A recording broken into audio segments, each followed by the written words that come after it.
அன்பர்களே, எனதருமை நண்பர்களே, உங்கள் அனைவருக்கும் முதற்கண் எனது வணக்கத்தை தெரிவித்துக் கொள்கிறேன்.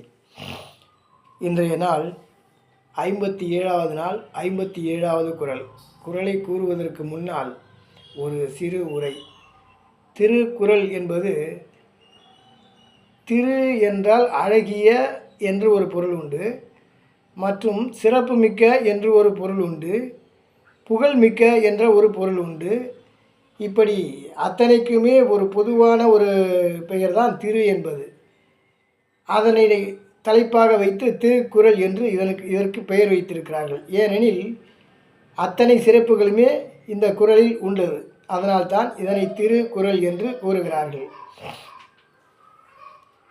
மேலும் திருக்குறளில் மகளிருக்கு மற்றும் அனைத்து விதமான மனித கடமைகளுக்கும் ஒரு தனித்தனி அத்தியாயம் கொடுத்து அத்தனை சிறப்புகளையுமே கூறியிருக்கிறார். குறிப்பாக மகளிர் சம்பந்தமாக பேசும்போது கற்பு என்பதை முதன்மையாக கூறுகிறார். கற்பு என்பது வேறு எவராலும் கொடுக்க முடியாது. தங்களை தாங்களே காத்து தங்களுக்குள் ஒரு கற்பு என்ற நெறியை பின்பற்றி வாழ்பவர்கள்தான் பெண்கள். எனவே அதனை மிகவும் சிறப்பித்து கூறியிருக்கிறார். சரி, தற்போது குறளை காண்போம். 57வது நாள், 57வது குறள். குறளை கூறுகிறேன். சிறை காக்கும் காப்பு எவன் செய்யும், மகளிர் நிறை காக்கும் காப்பே தலை என்பது குறள். இதன் பொருள், ஒரு பெண்ணை சிறையில் வைத்து காப்பதனால் எந்தவிதமான பிரயோஜனமும் ஏற்பட போவதில்லை.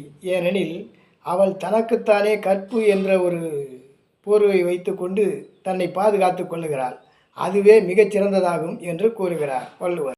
காணொலியில் சொன்ன திருக்குறள் உங்களுக்கு பிடிச்சிருந்ததுன்னா லைக் பண்ணுங்கள், சப்ஸ்கிரைப் பண்ணுங்கள், எல்லாருக்கும் ஃபார்வர்ட் பண்ணுங்கள். இது என்னுடைய அன்பான வேண்டுகோள். திருக்குறள் உங்களுக்கெல்லாம் பிடிக்கும் தானே? பிடிக்கும்னாக்கா இதையும் பிடிச்சிருக்கணும்.